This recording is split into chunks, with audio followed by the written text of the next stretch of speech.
I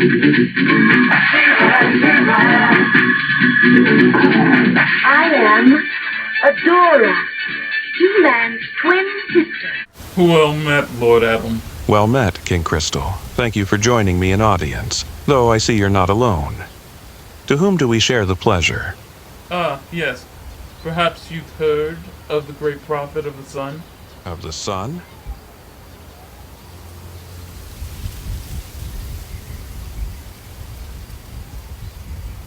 Peace unto you. Well, it's good to see you survived. Many dwellers lost their homes and lives.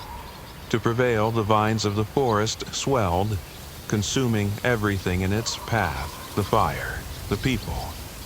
May I ask how you managed to survive? Lord Adam. No, it's no problem, child. Well, it's a struggle to talk. Son of God himself must have saved me, as I chose to run straight into the fire. And now, my skin is but a prune trees and charred by those destructive fires. I fear to show anyone the vestige of what is left. It showed me what truly is important in his life. The sun will not smite me by day, nor the moon by night, for the sun rises and the sun sets, and hastening to its place it rises there again. The only fire that should consume us is the sun itself. Truly, wise words. Thank you for stretching your voice to reach my ears. I was not aware we'd have another guest, or I would have had more seats set out. I was planning a hand at King's Pass. Well, it was a bit unexpected for me also. So let's play this expeditiously and with great intent.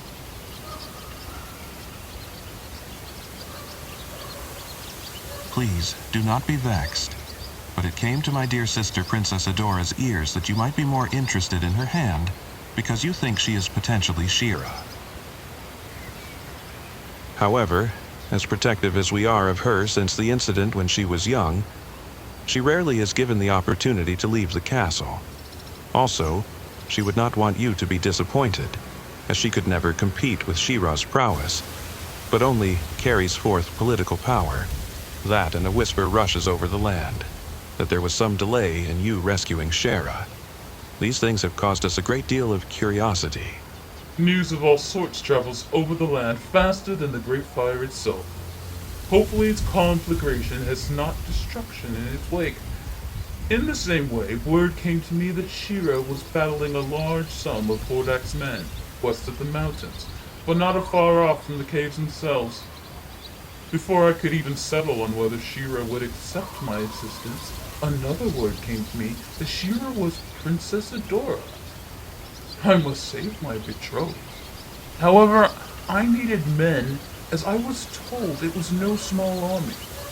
By the time I could gather my resources and rush there, Hordak's men lay strewn left and right, with no sight of any continuance of battle. We set about trying to find a coherent soldier who could provide us with additional details of the battle, or whence Shera was being held. We soon closed in and rushed into an underground dungeon. It was little less than a maze, and we soon had to split up. I heard voices and closed in, and there before my eyes, 2 Sheras. Wait, what? There were 2 Sheras. Yes, I was stunned. What magic is this? Was this a trick? Which one was the real Shera? I figured from all that I heard that the real Shera must be the one that I cannot beat in battle. So, I decided to challenge her. Alright, so who won? Oh, well, she won, but both Sheras seem to be connected somehow. Suddenly, the second Shera challenged me. It left me in such a state of confusion, and then they quickly left after chastising me. Me, King Crystal. I just stood there, unable to properly regain composure. Does Shera have the power to create multiple versions of herself? Or powerful illusions? Well, I guess you know just as much about her power as I do, or even more as of this tale. Brother, the Lord Adam, you wanted to see me? Yes, good news. I've been speaking with King Crystal, and he has provided me, extensively, with more detail on the matter of your attempted rescue. My attempted rescue. Well, he heard a rumor you were Shera. Imagine. Trust me, I often do. Traveling across the land, too powerful to be afraid of being captured. Sounds like a dream. Do you seek a powerful princess, King Crystal? My lady, you are powerful in your own right, even if not with physical might. And your beauty is also such to bring a king to his knees. And these details were pleasing to you, Lord Adam? It all boils down to logistics, Princess Adora. If you ever had to gather an army, you would understand those matters. But more importantly, King Crystal tells me he ran into 2 Sheras. Can you believe it? 2. Is he sure it wasn't an illusion? Only if you could cross swords with a hot-headed illusion. Hot-headed? Well, you know how warriors are. Unlike ladies, they are not trained in etiquette. Oh, but who's that? Oh, how rude of me, my lady. This is the great prophet of the sun. I thought he died in the fire. Jawed badly, but he lives on. What makes you so sure? Adora, Can he not speak for himself? It burdens him to speak, since the fire scorched his vocal cords. Also, as you should know, the priests of the temple do not speak to women. You should learn your place as a woman. Unbelievable. King... Eudora, Eternia is not Etheria. Do not bring dishonor upon our parents by disgracing us in front of the clergy and members of the noble rank.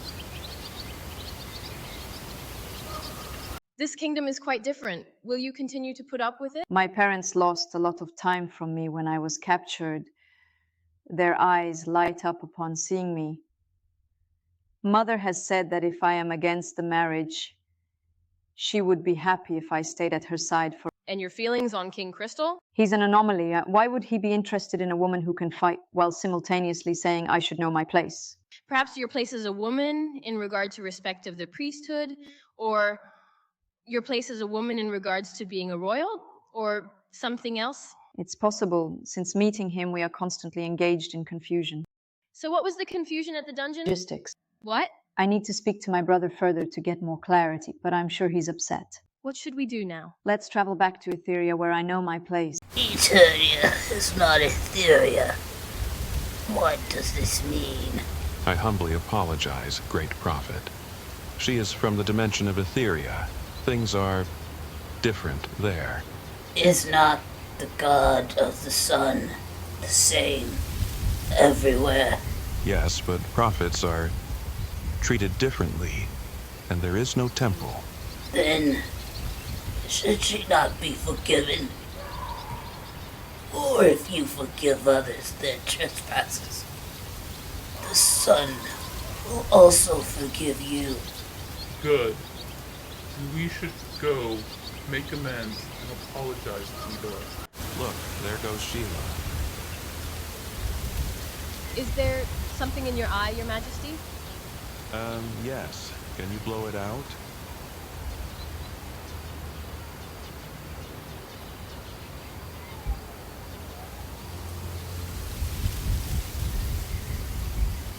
Maiden, is Eudora nearby?